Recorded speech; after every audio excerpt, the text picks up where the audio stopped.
2022년 6월 7일 생명의 삶 시간입니다. 오늘도 하나님 말씀 간절함으로 나오신 우리 성도님들 주님의 이름으로 축복하고 환영합니다. 이 시간 제가 기도로 시작하겠습니다. 거룩하신 아버지 하나님 감사합니다.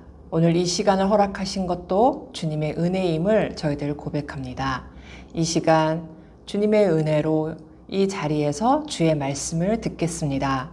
주님, 저희들의 마음 가운데 충만히 임재하여 주시어서 이 말씀을 보고 듣고 깨달을 때 주님의 눈으로, 주님의 귀로, 주님의 마음으로 이 말씀을 받아들이고 우리의 삶 가운데 행함으로 주님의 참된 제자 되길 간절히 원하오니 주여 저희들을 만져주시고 붙잡아 주시고 인도하여 주시옵소서. 이 모든 말씀 우리 주 예수 그리스도 이름으로 기도드렸습니다. 아멘. 오늘 살펴볼 말씀은 고린도전서 15장 35절에서 49절 말씀입니다. 먼저 말씀을 요약해 드리겠습니다. 바울은 죽은 자들이 어떤 몸으로 어떻게 부활하는지 묻는 이에게 답합니다. 죽은 자의 부활은 썩을 것으로 심고 썩지 않을 것, 곧 신령한 몸으로 다시 살아나는 것입니다. 우리는 흙에 속한 자의 형상을 입은 것 같이 하늘에 속한 이, 곧 살려주는 영이신 그리스도의 형상을 입을 것입니다. 이 본문 말씀을 제가 읽어드리겠습니다. 고린도전서 15장 35절에서 49절 말씀입니다. 누가 묻기를 죽은 자들이 어떻게 다시 살아나며 어떠한 몸으로 오느냐 하리니 어리석은 자여 내가 뿌리는 씨가 죽지 않으면 살아나지 못하겠고 또 내가 뿌리는 것은 장래의 형체를 뿌리는 것이 아니요 다만 밀이나 다른 것의 알맹이 뿐이로되 하나님이 그 뜻대로 그에게 형체를 주시되 각 종자에게 그 형체를 주시느니라. 육체는 다 같은 육체가 아니니 하나는 사람의 육체요, 하나는 짐승의 육체요, 하나는 새의 육체요, 하나는 물고기의 육체라.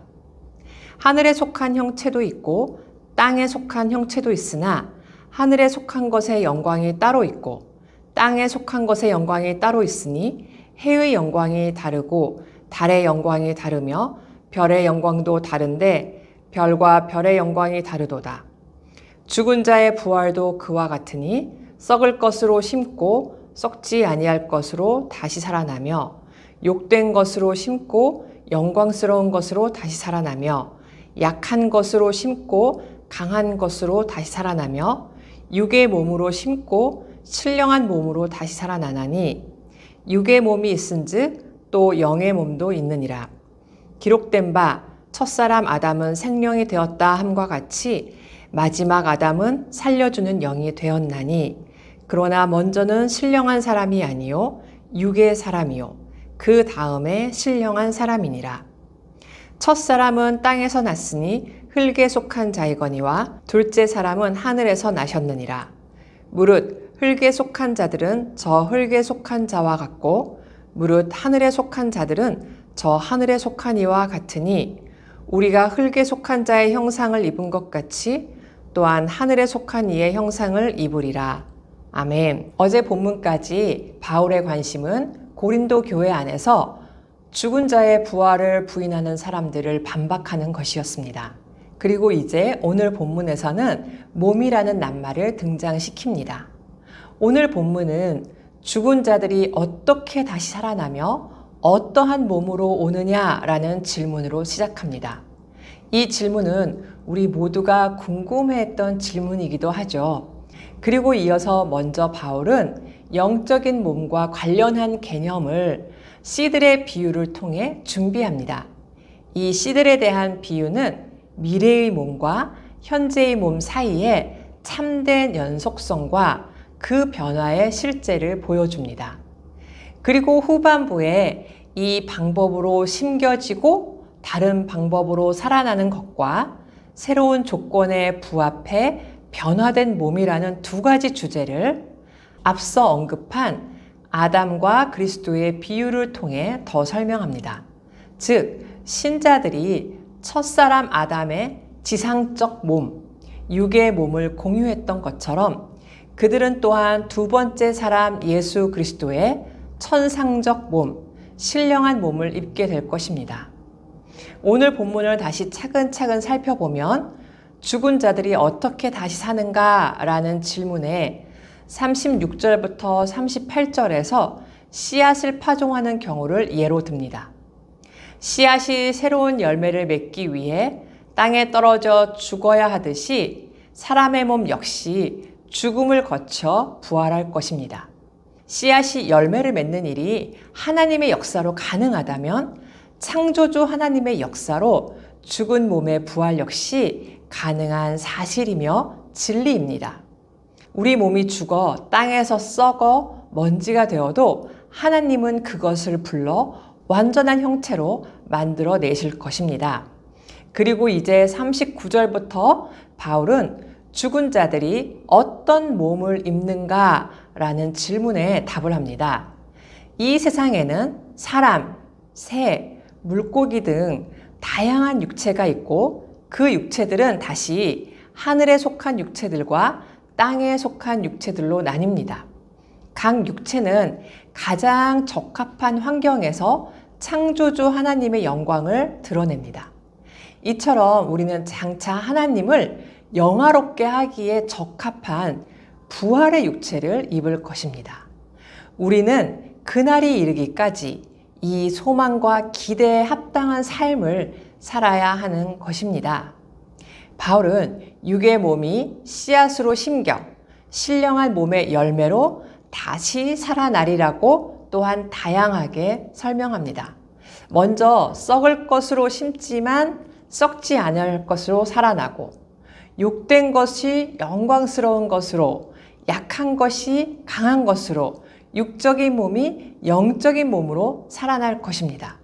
부활은 이처럼 약한 것에서 완전한 것으로 살아나는 것이죠. 육적인 몸은 이 땅에 가장 적합하게 창조되었습니다. 이 땅의 삶이 끝나면 그 몸은 썩습니다. 그러나 이것이 끝이 아니죠. 육적인 몸은 영원한 하나님 나라에 가장 적합하고 영광스러운 신령한 몸으로, 영적인 몸으로 반드시 부활할 것입니다. 하나님은 장차 우리를 완전한 몸으로 변화시키실 것이며 우리는 이 땅에 심긴 영광의 씨앗들입니다.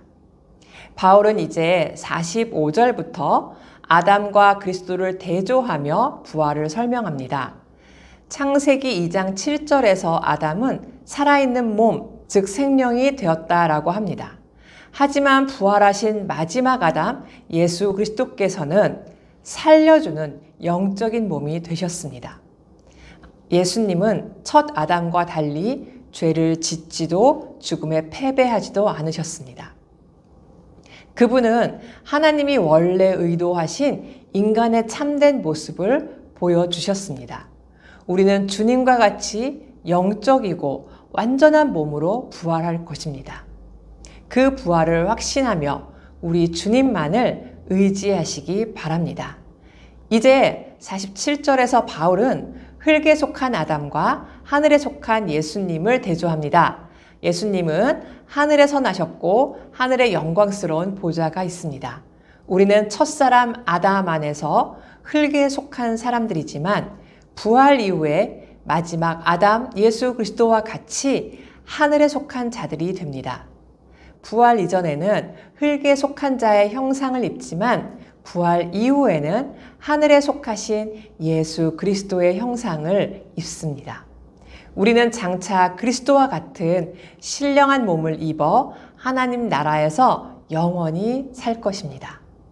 부활은 하나님의 창조 섭리를 통해 확인할 수 있는 진리이자 하늘나라의 적합한 몸으로 변화되는 신비한 사건입니다. 우리는 그리스도와 같은 몸으로 살아날 것입니다. 결국 부활의 문제는 예수님을 향한 믿음의 문제입니다. 오늘 그 부활의 소망을 가지고 그 주님을 믿으시길 바랍니다. 오늘 적용 질문 중에 약하고 불완전한 육신을 지녔어도 소망을 품고 살아갈 이유는 무엇인가요? 라는 질문을 가지고 묵상하며 부활의 주님을 나의 주님으로 다시 한번 고백하며 결단하는 시간을 가지시길 바랍니다. 마지막으로 한 절 묵상을 제가 읽어드리겠습니다. 살리고 싶은 마음은 있지만 살릴 수 있는 능력이 없는 것은 비극입니다. 예수님은 아담 안에서 죽었던 인간을 살리려는 마음과 능히 살릴 수 있는 힘을 동시에 갖고 계십니다. 그분은 창조주시며 동시에 구원자시기 때문입니다. 세상에는 돈과 권력 같은 가짜 힘이 득세합니다. 그런 가짜 힘은 잠깐의 만족 이후에 영원한 고통을 남기는 나쁜 힘입니다. 진짜와 가짜를 분별하는 영적 안목이 필요한 시대입니다. 기도하겠습니다. 살아계신 주님, 연약한 육신의 몸을 벗고 영광스러운 부활의 몸, 신령한 몸을 입게 하실 그 날을 기대하고 소망합니다. 인간적인 지혜, 인간적인 지식, 인간적인 정보로 주님의 그 크신 능력과 주님의 크신 그 힘과 주님의 크신 그 섭리를, 그 은혜를 의심하지 않게 하여 주시옵소서. 하늘에 속한 자로 그 형상을 입을 때까지 이 땅에서 제게 주어진 나의 이 몸을 가지고 주님 앞에 헌신하며 하나님의 선한 도구로 사용되어질 간절히 원하오니 주님 저를 사용하여 주시옵고 저와 함께하여 주시옵소서. 부활의 참 소망을 허락하신 주님께 감사드리며 이 모든 말씀 우리 주 예수 그리스도 이름으로 기도드렸습니다. 아멘.